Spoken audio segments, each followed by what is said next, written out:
everybody, and welcome to an episode of Play-Doh. I'm your host, Dion Reed, and we are joined by an amazing, lovely, beautiful lady, and her name is... Bukky Bakray. East London star Bukky Bakray first graced our scenes in her acting debut in the groundbreaking coming-of-age film Rocks. She has worked on multiple short films, been nominated for a BAFTA, and is set to star in a new BBC adaptation of You Don't Know Me. Please welcome our Play-Doh special guest, Bukky Bakray. So, Bukky, tell me about yourself. I am Bukky Bakray. I'm a young person from East London. I love all things art, music, literature, film, TV, like theatre. Nice. Yeah, all things art. So what kind of things have you been working on in the arts? I've been doing acting, yeah. Acting. Amazing. Yeah. How's that journey been for you? It's been difficult, more difficult than I ever anticipated, but it's been fun at the same time. I mean, my first project, Rocks, was like the joy of my life. It was such a fun experience. And hold on, before we continue, you need to make sure you're making your masterpiece. Right, Yeah, because it's going to get competitive. Well, let me take off the rings. Oh. Yeah. I can't take that one off. I just turn it around. Okay.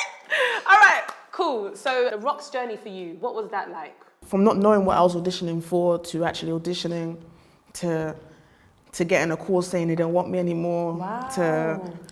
To a small part of me knew that it just wasn't going to happen. So when I got the call saying, we regret to inform you, etc., I was like, okay, yeah, let's. You was expecting it? Yeah, slightly. What did it do for you? What did that feeling do for you? I didn't think about it. I didn't get a chance to digest it. Okay. Because a couple of days later, Lucy Pardy, the casting director, texted me again. I was like, well, we made a mistake. And I was like, yeah, like I've been given a chance. Now it's time to come in and just start like doing the A game, you know. Before Rocks, did you ever think about going into acting at all? No, those kind of careers I didn't think that was tangible. Like, I could never be in the new Paid in Full. Mad. But Mad. I was watching Training Day with Denzel, and you know the last scene where he's like, King Kong, me. I was like, me and my brothers are like, oh, this guy is freaking amazing. Wow. So I must have like reenacted it in my room, and I was like, yeah, I want to be an actor. This was like years ago. And I was like, I typed in how to be an actor, but then it just seems like it was not possible. So I just eradicated that in my mind. And you think that's not for me now because of those things? Not for me, that's not tangible. Wow. My dream was always to have like an office job, because that was like stability and security for me. It sounds mad, sad, but it wasn't sad to me back then. It was kind of exciting to me. Yeah, I get you. I understand. Was that because that's what you was exposed to, or is that what you connected with being successful? That's what I connected with being successful, that stability. Wow. Where do you think that type of thinking stemmed from, or where do you think that? Because you're not alone with that thinking. Like a lot of us, myself included, thought, you know, once I get a job where I have to wear a tie, or someone has to wear a tie, then I've made it, and I need to have the heels where you can hear clank, clank, clank, clank, clank, clank, them kind of jobs, you know what I mean? So where do you think the thinking came from that, you know, an office job equals success? I guess I had seen it on TV and seen it in films. I've seen everyone, I'll just come back from my 9 to 5. Yeah. It was standard to me. And I wasn't even living with people that had 9 to 5s. Okay. I was living with people that had 9 to 9s. Wow. So the 9 to 5 seemed like it was, like that was the, do you know what I'm saying? So I was like, yeah, this is what everyone that's surely everyone's dream. So how much does culture, your heritage, play in your understanding of success and money? For me, it played a part for me to not waste time as a person, to not have time to experiment. You have to be sure. You have to be sure about everything. So this game is called Flip It Up. So what you need to do is flip as many cups as you can, and obviously I'm gonna win.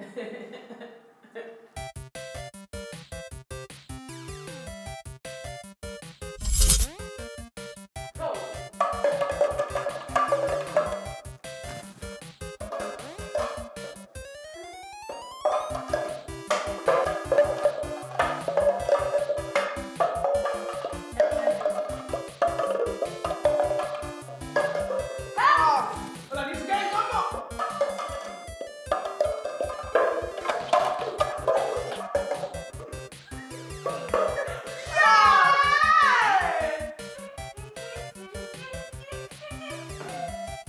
How have you managed like reality and what you see to be success? I choose not to visualize it. It's almost like God in a way. If because it's something that's outside of reality, it's not something that you can see, it's not something you can feel. Therefore, no one can like disrupt your beliefs and what you feel towards that spiritual being. And I choose to think about success in that way, as if I don't label it, or if I don't humanize it, and if I don't visualize it, you can experience it. I can experience it in multiple ways. Yeah. Multiple ways, yeah. Bukky, you're speaking the wisdom from the soul. Wow. How much has the digital world impacted your outlook? I've definitely got lost in the source about needing money and money being a motivator. Wow. And I remember having conversations with other people before about, I feel like I've almost been in like infested with that love for money. And I feel like once you have that love, it's hard to operate without that being in the forefront. Like when I get like opportunities to audition for things, I want to focus so much on the content, the characters, the art. But then back of my mind is like, oh, this is a good check. This I could provide for so many people with this check. Wow. And it's like sometimes I feel like that mindset that's been ingrained in me because of my life experiences, that's going to stop my creative juices from flowing, and that's going to stop me from like reaching a certain level that other people get to reach because they don't get to think about those kind of things, you know. Bukky, you're releasing some real gems, and you're 18. Yeah. Do you find it easy to have conversations with your friends about the way you think about success? Yes, because I think God's blessed me with some amazing friendships. Yeah, the friends I have are they're my inspirations before the D'Angelos and the Malcolm X's and the Lauryn Hills, you know. What do you wish you knew about money? I wish I knew that money comes to you when you don't chase it. So now you know it, because you just told me now. What has that changed for you? Okay, the way I used to look at money was, it was something that I needed in order to be happy and to be successful. Measurement of success. Yeah, exactly. And most of the times I've gotten money from not working for money, but money kind of working for me. I get what you mean. That makes sense. Yeah. It's a big thing. Money is the world. Like, it's everything, but it's nothing at the same time. And I think if you look at it as everything, that's when it won't come to you. You can't prioritize the pounds and the paper. You can't prioritize it. So what should be prioritized? Development. Like development as a person. Yeah. Because it's not about knowing how to make money, it's about knowing how money can be made from who you are, if that makes sense. It does make a lot of sense. So this game is called Flip and Stack. So what you need to do is you flip it, flip, wow, and you stack it. Swine. Good to go.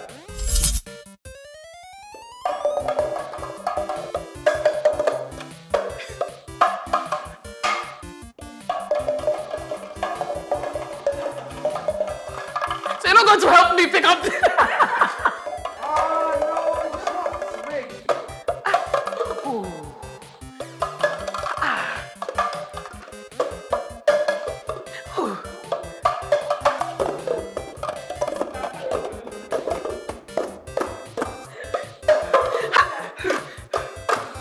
Easy.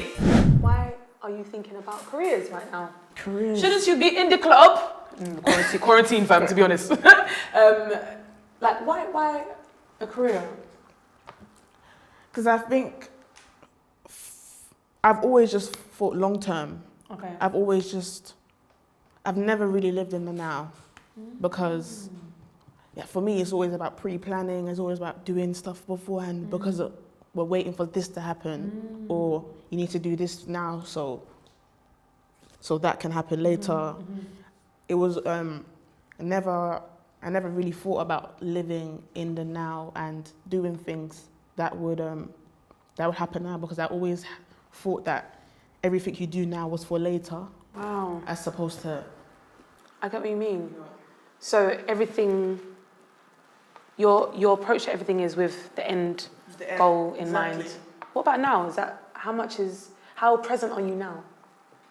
I would say I'm still trying to be more present, but that whole idea of doing things for the foreseeable future, it doesn't make sense, because you have to be present, you have to live in the now. I'm preparing for what, essentially? And especially these times have taught us that tomorrow's not promised. But wow. So you should be aware, you should have agency about the foreseeable future, but you should still, everything you do should be about what you need now and what you want to have now. And I think that's what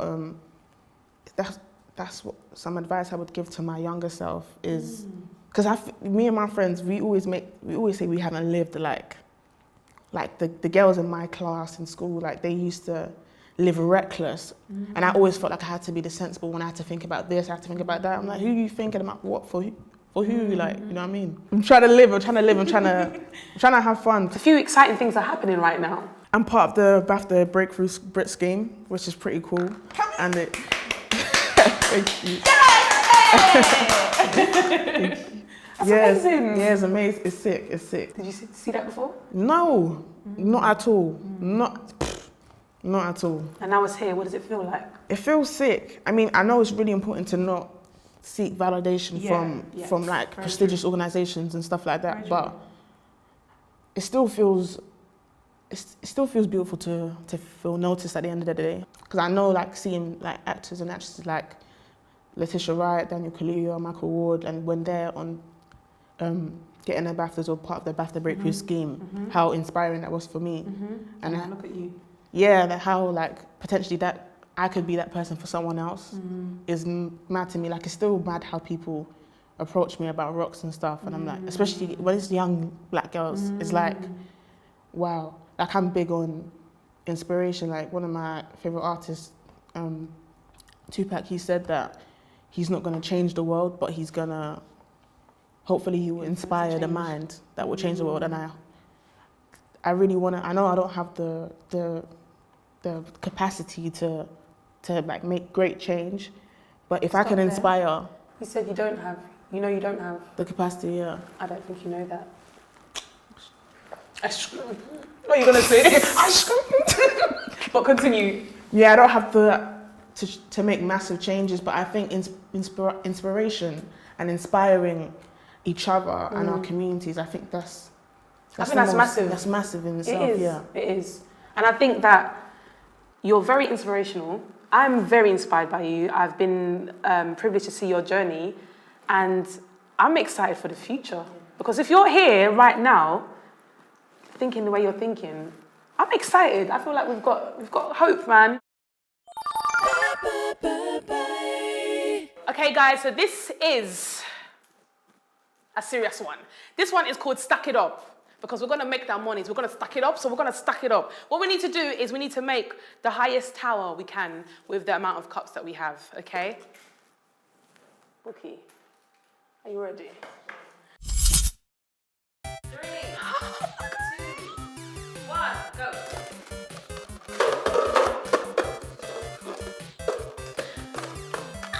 I'm so nervous.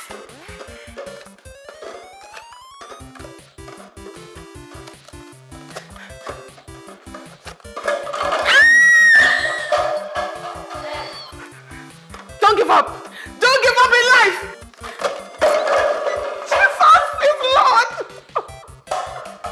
Allow me to reintroduce myself. My name is Ho.